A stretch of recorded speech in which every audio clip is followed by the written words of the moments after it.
Kembali bersama kami di Prime Market Highlights, pemirsa. Pertemuan tingkat tinggi antara Presiden Amerika Serikat Donald Trump dan Presiden Rusia Vladimir Putin di Alaska pada akhir pekan lalu berakhir tanpa terobosan terkait konflik Ukraina.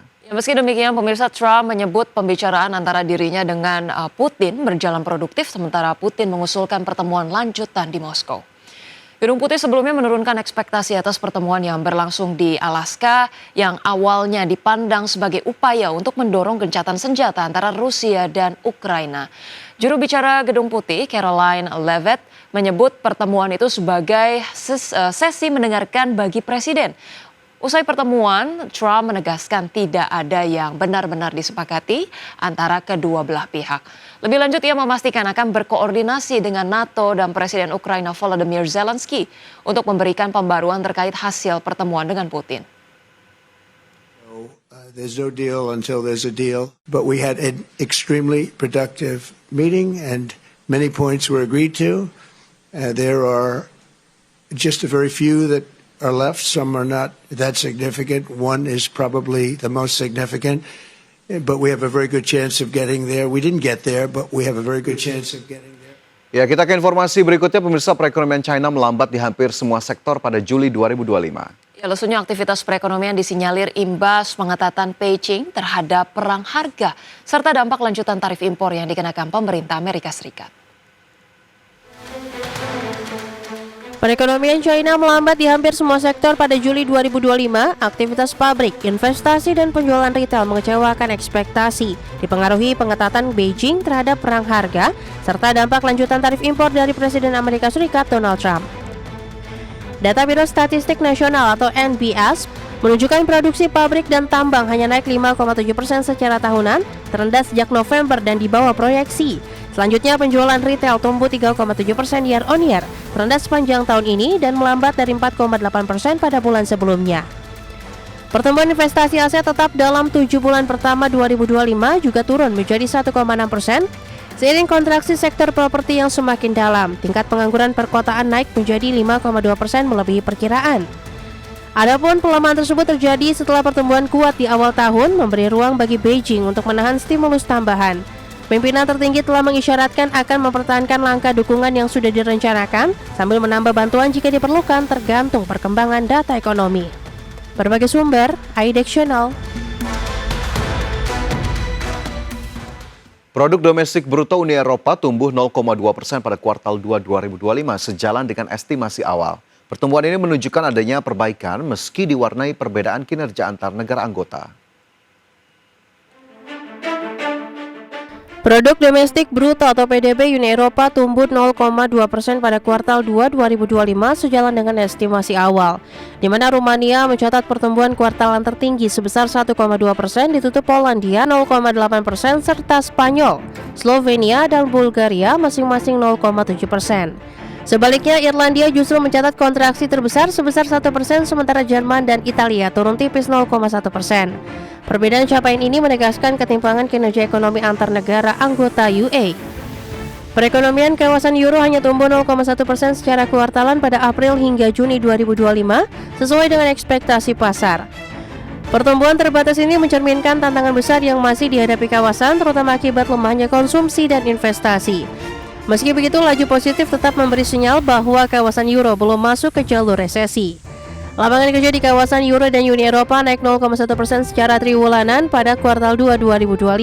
Secara tahunan, pertumbuhan ketenagakerjaan mencapai 0,7%, menunjukkan daya tahan pasar tenaga kerja di tengah tekanan ekonomi. Adapun UE yang kini beranggotakan 27 negara masih mengandalkan kekuatan 3 ekonomi besar, yaitu Jerman, Prancis, dan Italia dalam menopang pertumbuhan regional. Berbagai sumber, IDEX Channel. Pemirsa, di tengah tekanan tarif impor Amerika Serikat, ekonomi Jepang tercatat tumbuh sebesar 1% pada kuartal 2 2025. Pertumbuhan ekonomi yang melampaui ekspektasi tersebut ditopang oleh investasi bisnis yang melonjak 1,3%, serta konsumsi rumah tangga yang naik tipis 0,2%. Pertumbuhan ekonomi Jepang mencapai 1% pada kuartal 2 2025 atau melampaui ekspektasi seiring dengan kuatnya permintaan domestik yang memberi angin segar bagi Perdana Menteri Shigeru Ishiba di tengah kebijakan tarif impor Amerika Serikat dan tekanan politik internal. Produk domestik bruto tercatat naik 1% secara year-on-year dalam periode April hingga Juni 2026, sementara itu angka pertumbuhan pada kuartal sebelumnya direvisi menjadi tumbuh 0,6%. Pertumbuhan terutama ditopang investasi bisnis yang melonjak 1,3%, jauh di atas perkiraan 0,7%, serta konsumsi rumah tangga yang naik tipis 0,2%. Ekspor bersih menyumbang 0,3% terhadap pertumbuhan meski menghadapi tarif Amerika Serikat yang lebih tinggi. Ekspor bertahan dalam hitungan real berkat pemangkasan harga jual untuk mempertahankan pangsa pasar dan percepatan pengiriman sebelum tarif 10% dinaikkan menjadi 25%. Data PDB kuartal 2 2025 menjadi yang pertama mencerminkan dampak tarif timbal balik dan bea mobil yang diberlakukan Presiden Amerika Serikat Donald Trump mulai April. Selama periode tersebut, Jepang menghadapi tarif dasar 10% serta bea masuk 25% untuk mobil, sedangkan pajak 25% untuk baja Amerika Serikat yang diberlakukan Maret lalu digandakan pada awal Juni. Sementara itu pada awal Agustus, pemerintah memangkas proyeksi pertumbuhan real tahun fiskal berjalan menjadi 0,7% dari sebelumnya 1,2%. Sebagai akibat prospek ekonomi global yang memburuk imbas kebijakan perdagangan Trump. Berbagai sumber, IDX Channel. Pemirsa, terima kasih Anda masih bersama kami. WhatsApp menuding pemerintah Rusia berupaya untuk memblokir akses komunikasi aman jutaan warganya. Ya, tuduhan ini muncul setelah Moskow mulai membatasi panggilan di aplikasi pesan populer tersebut. Pemerintah Rusia dilaporkan mulai membatasi sebagian layanan panggilan WhatsApp yang dimiliki Meta Platform, di mana Moskow beralasan bahwa platform asing gagal berbagi informasi dengan penegak hukum terkait kasus penipuan dan terorisme. Meski begitu, layanan pesan teks dan pesan suara WhatsApp masih bisa digunakan pengguna di Rusia. Ketegangan dengan penyedia teknologi asing semakin meningkat sejak invasi Rusia ke Ukraina pada 2022. Sejumlah platform besar seperti Facebook dan Instagram sudah diblokir. YouTube diperlambat dan ratusan denda dijatuhkan kepada perusahaan asing yang tidak mematuhi aturan konten dan data di Rusia. WhatsApp menegaskan aplikasinya bersifat private dan terinskripsi ujung ke ujung serta menolak campur tangan pemerintah terhadap hak komunikasi warganya. Adapun WhatsApp menjadi aplikasi perpesanan paling populer di Rusia dengan hampir 97 juta pengguna bulanan per Juli 2025. Telegram berada di posisi kedua dengan lebih dari 90 juta pengguna, sedangkan VK Messenger yang dimiliki negara hanya menjangkau sekitar 17 juta orang. Layanan pemantauan daring melaporkan lonjakan keluhan pengguna terkait gangguan WhatsApp, terutama di wilayah Krasnodar, Rusia Selatan. Berbagai sumber, IDX Channel.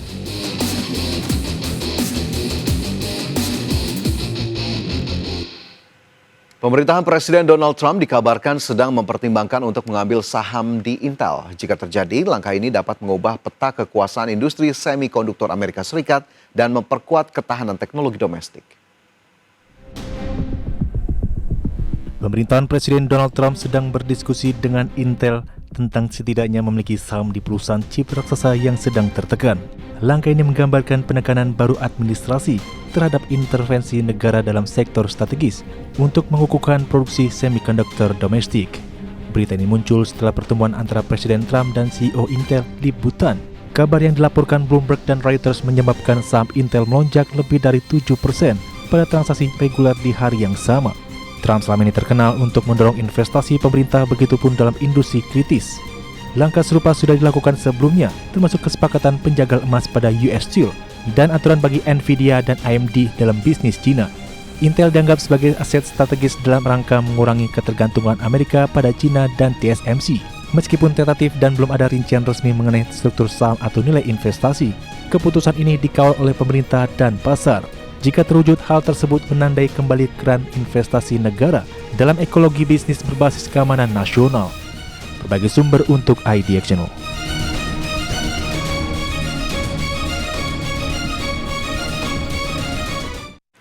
Pemirsa, Honhai Precision Industry Co. atau Foxconn membukukan rekor laba bersih pada kuartal 2 2025. Laba bersih perusahaan asal Taiwan itu tembus 1,5 miliar dolar Amerika atau sekitar 24 triliun rupiah, rekor tertinggi untuk periode tersebut. Laba bersih Foxconn pada April hingga Juni 2025 tercatat naik 27% dibandingkan periode yang sama tahun lalu. Jika dibandingkan kuartal sebelumnya, pertumbuhannya mencapai 5%, menandai konsistensi kinerja perusahaan. Rekor tersebut mempertegas posisi Foxconn sebagai pemain kunci dalam industri teknologi global. Lonjakan penjualan server kecerdasan buatan atau AI menjadi pendorong utama capaian positif ini. Penjualan Foxconn secara keseluruhan naik 16% secara tahunan dan 9% secara kuartalan pada kuartal 2. Penjualan server AI bahkan melonjak lebih dari 60% dibandingkan periode yang sama tahun lalu. Adapun Foxconn selama ini dikenal luas sebagai pemasok utama Apple, termasuk dalam produksi iPhone dan produk lainnya di China. Namun bisnis perusahaan Taiwan ini tak hanya terbatas pada Apple saja, Foxconn juga memproduksi peralatan AI dan bahkan tengah mengembangkan lini bisnis mobil listrik. Berbagai sumber, iDirectional